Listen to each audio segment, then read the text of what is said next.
Hello, good afternoon. My name is Patrick Hoogstenbach. I'm from Belgium. I'm a comic artist, an illustrator, and a cartoonist. And this afternoon I'm going to show you how to draw the human head in a comic style. Let me first show you a bit where I get my inspiration from. As a kid, my favorite artist was Franquin. He's a Belgian comic artist who wrote and draw the comic book of this guy here. It's called Gaston, and Franquin is really well known for his very fast drawing style. It's all done with an brush and lots of action. Another hero of mine is of course the most famous Belgian comic artist called Hergé. He's very well known for the Tintin comic strips.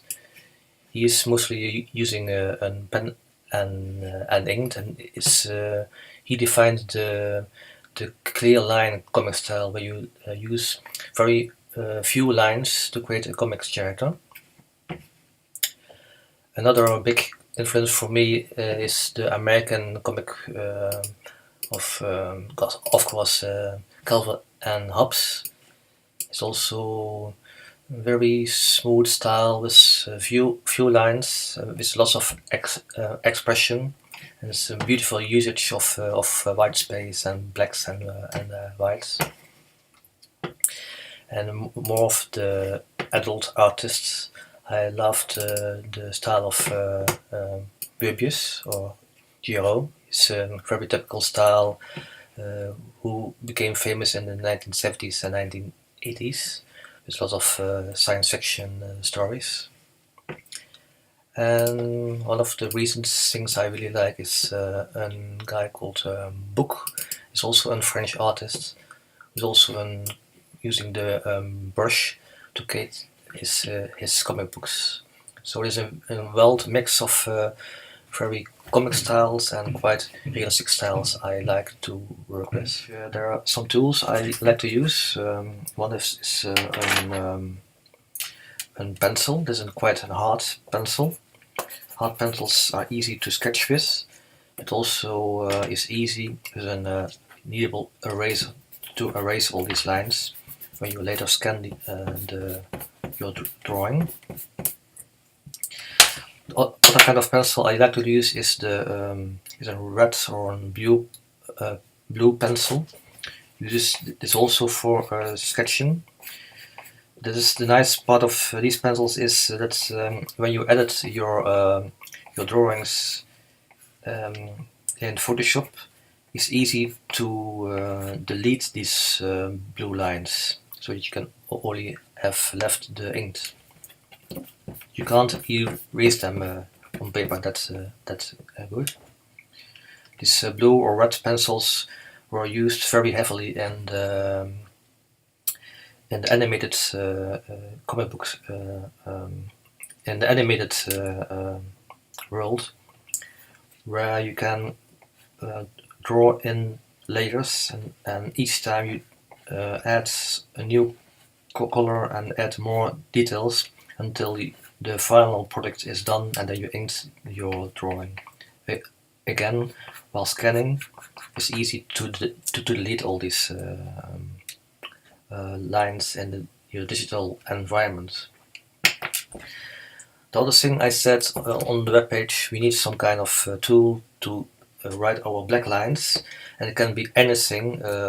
Some people use this kind of fineliner pens. This is a very thick one. The good thing is of a fineliner pen is very easy to handle, but you don't get much line variation. So if you want to have some line variation, you should go over your lines a few times. Normally with this kind of pens, this is now the Settler. I don't use the 1.2 millimeter. This is more if you're writing text.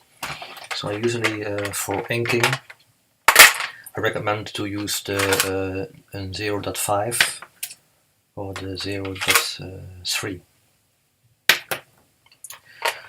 Other types of tools you can use for inking are the brush pens. There are many types. This is a Japanese brush pen. This, I think it is not called the Kuretake, but it's called this one. But I can't pronounce Japanese, so I don't know what the real name is. The easy thing of this brush pen is that it feels like a pen, but it gives you the opportunity to give a line variation. It's very nice when you're drawing comics. Another type of brush pen is the Pentel brush pen. It feels more like a brush. It has a nice tip. It's also much more difficult to handle, but it gives you very small lines and thick lines. You can play with it. And then the favorite of every comic artist is really the brushes. Take this one here. This is the Winsor and Newton brush, the number 3. You put it into ink, and then it gets a very nice tip, and use it to ink your drawings. But you need a lot of practice to work with this kind of pencils, these brushes. And maybe there will be a demonstration later how to use it. And then we also need an eraser to get rid of your pencil lines. And last but least, the paper. So this is normal office paper I use for fast sketches. But for the drawings I usually use this hard press watercolor paper. When you erase lines, you don't destroy your paper. It's easy to work on. It has a little structure. So normally on the hot press paper is very smooth paper. But this paper is very easy to work with. In this lesson, I'm going to show you how to draw the head of your reference, and there are very many techniques. What I want to do today is use this reference of Janelle. It has a very nice expression of surprise. I want to focus on the eyes, because the eyes tell a lot of story in this kind of images. Also, the mouth is very good to show this expression. First, to talk a bit about how you draw eyes. And many people draw eyes. I will use my blue pencil here, like how they learn it in school, like these oval shapes. We add a circle in the middle here. But it gives very dull eyes, and no realistic eye looks like this. What you actually want to do is you want to have an eyes that look more like the reference here. And it means there's some structure here. You have some lines here at the top, with an extra eyelid, and some lines at the bottom. So if you want to sketch this eye, I usually try to search for some shadows that gives me an indication where the lines should be. So normal face doesn't have all these lines, but as an artist, you need to select which kind of shadows you turn into lines. And I will speak a bit more slowly, because when I'm sketching I need my concentration. But this is how you would set up your eye.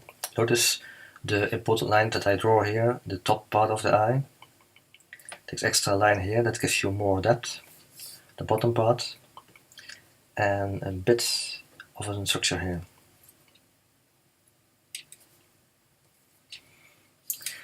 When you compare these lines with this line, it gives you already a more structure how an unrealistic eye should look like.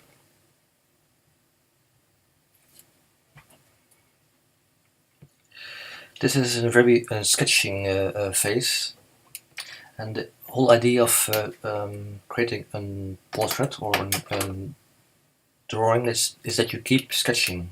Also, when you add your ink lines, the sketching part doesn't stop. It doesn't mean when I draw the sketch here that this is the final result, how an eye should look like, but it gives me some indication what I should do, where the best options is to write my ink lines. So let's try to ink this eye to show you what I mean.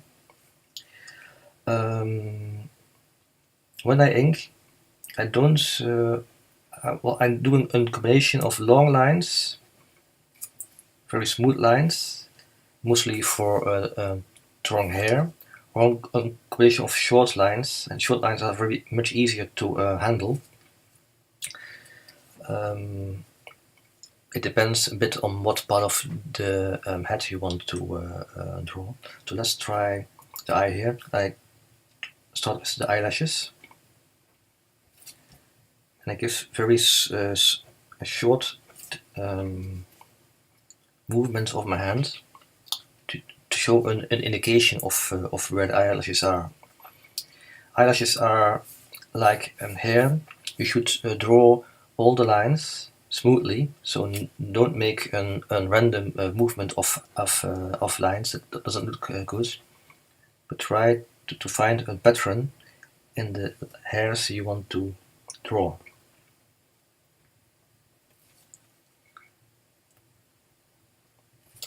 Also, when you go in very short movements, it gives you an opportunity to make some parts of your line thicker and thinner. It gives you more dynamics to the lines you create and more depth.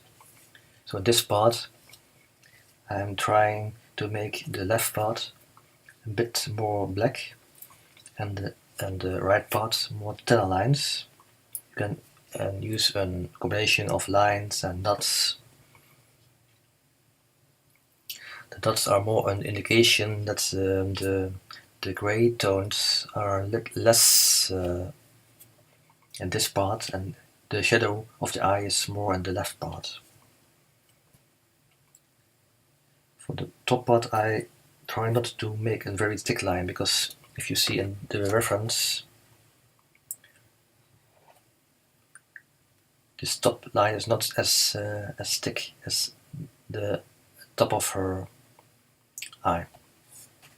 Let's make it a bit thinner. You do this by having your pen a bit more flat on your drawing surface.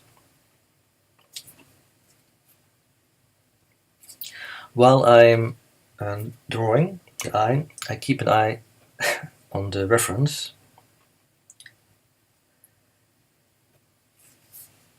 because at every stage you are trying to get your drawing much closer to the original reference you see in the end image. So let's do the bottom part.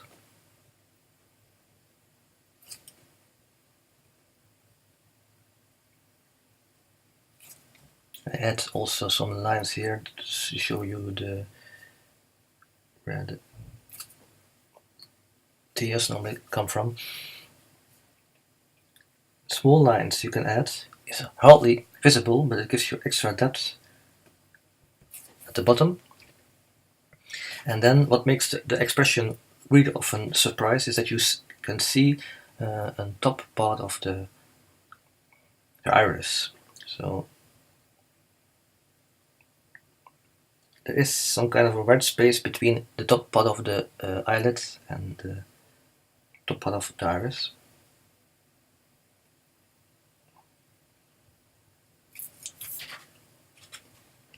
You can feel already from the eye there is some kind of a surprise in the eye.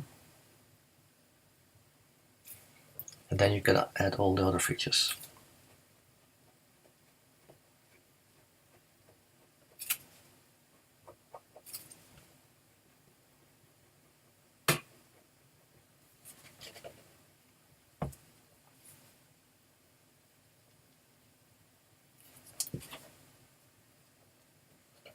This is one part. The other way how you can draw eyes is an eyes can give you a lot of expression. So this is an expression of surprise.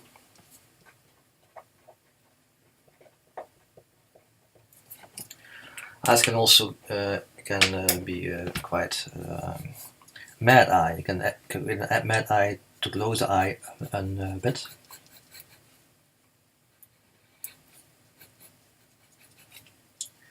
Then we can give Jill a bit more angry expression.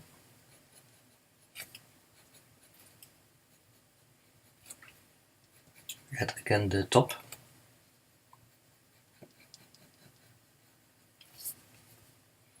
And you see that the eye is more squinted. Again, a very fast sketch. You can go over it again with inking. It's a good one. Yeah. To get a fast expression how an angry eye could look like.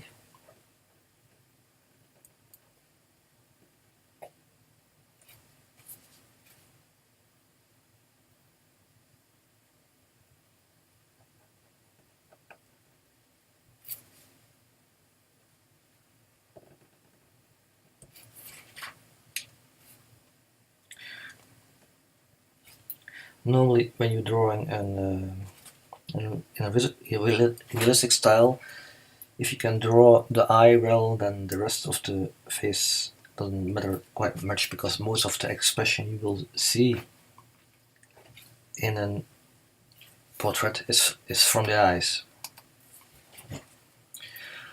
This is now the right eye. Doesn't mean that you should draw the same eye at the left hand side. No, that's not the case, because in real life not many eyes are really completely symmetrical. You learned maybe in art class that to draw the other eye, the left eye, you should at least have the space of an eye in between. So at least it should be here. But in comic books you can have a bit more freedom. Some artists will use a bit of a wider distance. It gives you more expression to the eye, but it's up to you. But let's try to draw a left eye, also a bit angry. Oh, use the same pencil. You can see what I'm doing.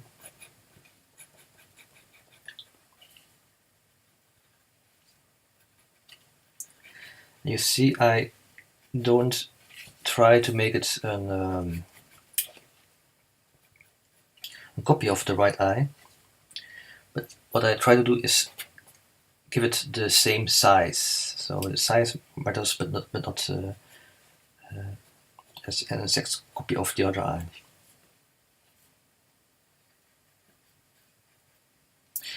I see here that the eye there's a little white here, so I also try to mimic it here.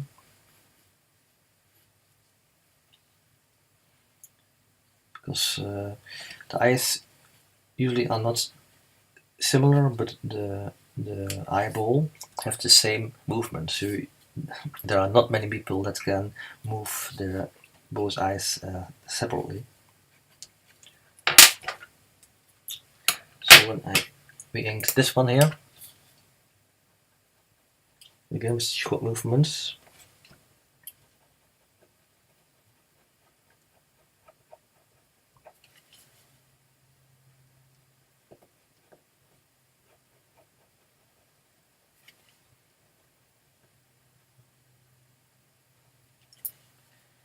We get an eye that looks quite mad. You even don't have to draw the eyeballs, the eyebrows, to know that there is something really bad going on here.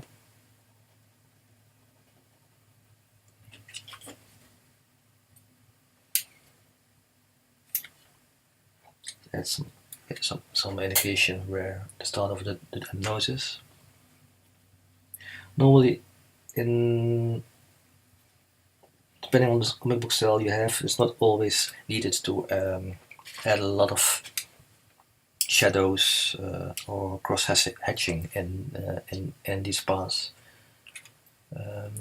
You have to also make some room if you add some colors later on to have also the some way to add there the color effects to make shadows. So let's then move on to the nose.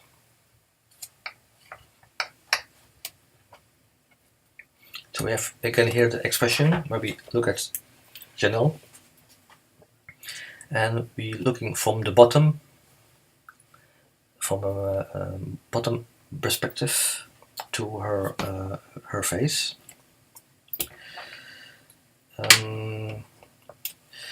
When you are drawing a nose from the front, usually it's not needed to add a lot of details in the lines. It can be quite easy to draw a nose, but you only show you a few of the features. Because when you look at the nose, there are not many lines that you see in the nose. There are not many hard shadows except for these two nostrils.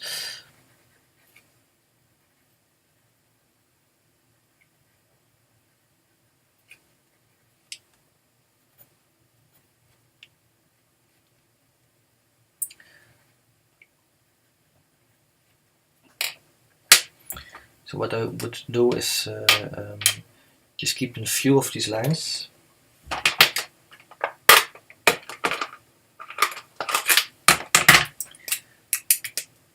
And only show you an indication of where the nose is in the frontal view. When you shoot a face from the side, of course you have more structure in the nose, and then it's more important to draw this line. But in the front, it's not really needed to draw all the lines.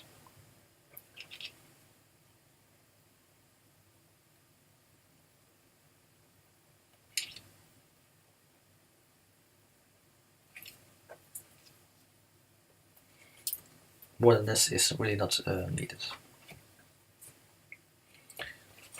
So if you would draw some nose from the side, of course, then you can work with more structure. You show you all the parts of the nose, but again, not very many lines are needed in comic book style, because the colors that will be added normally in the computer or via watercolor will add more effects for shadows. And when you combine too much inking lines with colors, it doesn't give you a good effect.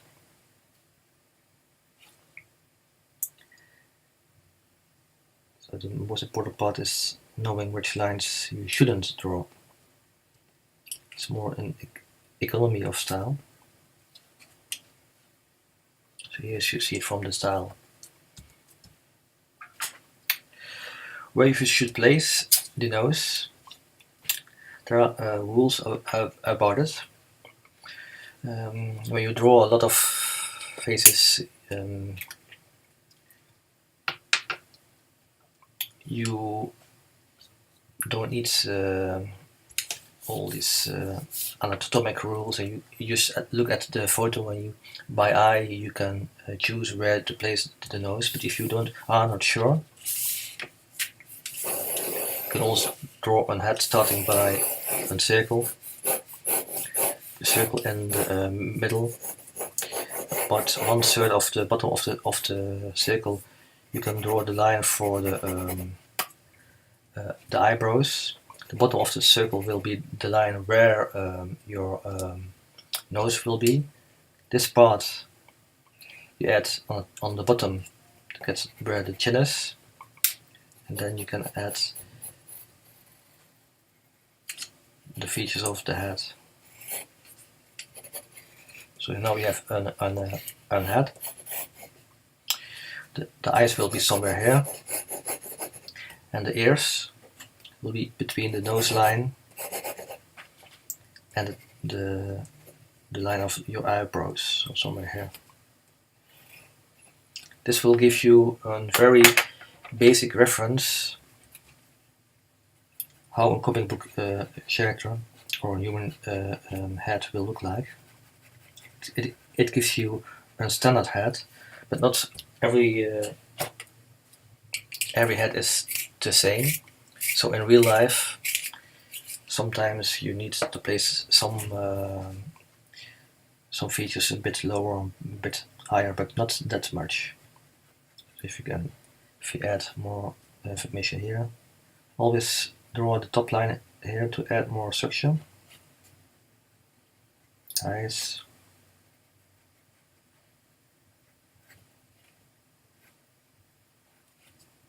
Nose. Just a few lines. The mouth is somewhere between the nose and the chin. The mouth is actually a quite interesting thing to draw because it contains many lines. The sides part, the middle part is a bit of a wave. The top part is like bow and arrow, like a bow and arrow. The bow looks like a bit like this. The arrow.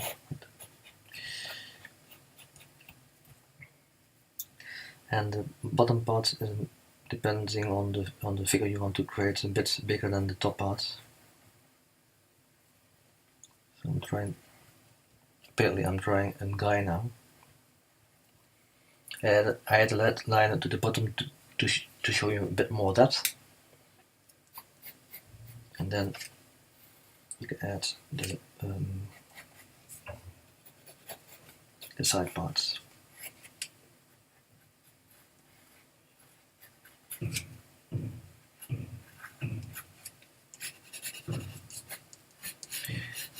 There will be in the future a lesson on how to draw hair. Let's do it very fast and not very good. Here you see a basic head. For the neck, you, depending on what type of person, I always try to do it between the corner of the eyes. This is the line where you can draw a neck. Again, this is only a sketch. When you ink this, you use these lines only as a guide, because, as I said in the beginning part, drawing and inking, you need to constantly keep sketching. This creates an extra liveliness to the lines. And you really don't need to copy these lines. You don't need to be afraid to keep experimenting.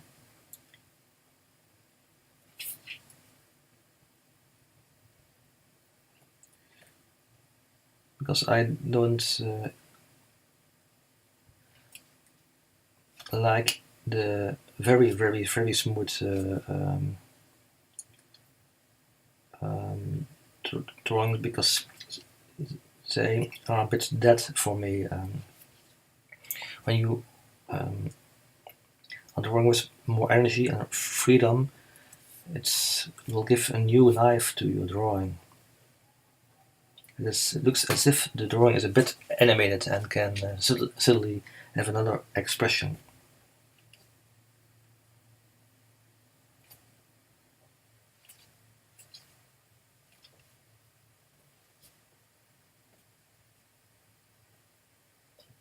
Use a wave.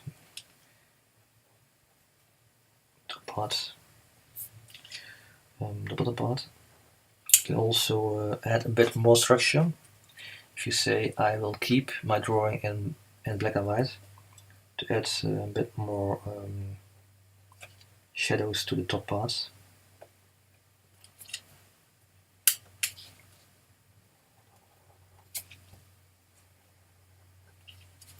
We have a young person.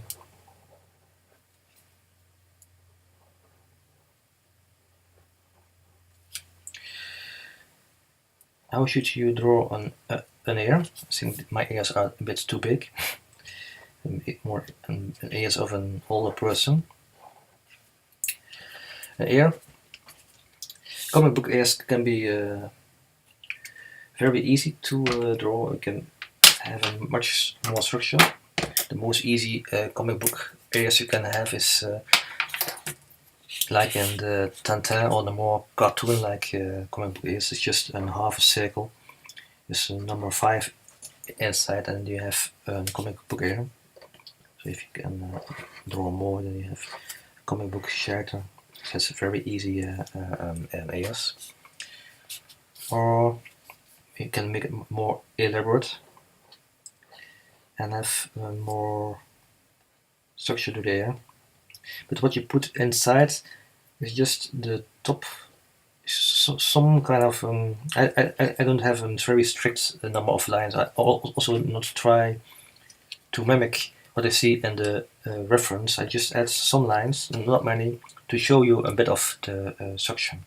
Okay, now as final example, I will draw the reference photo of Janelle using all the techniques that I showed you in the previous examples. This video will be a bit shorter, and it will be a bit faster than in real time, but it will give you some indication how all these techniques can be used. I will see you later after this drawing.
Okay, this concludes this part of the lesson, and I hope you will have a good time trying out all these techniques in your own drawings. So, hope to see you later.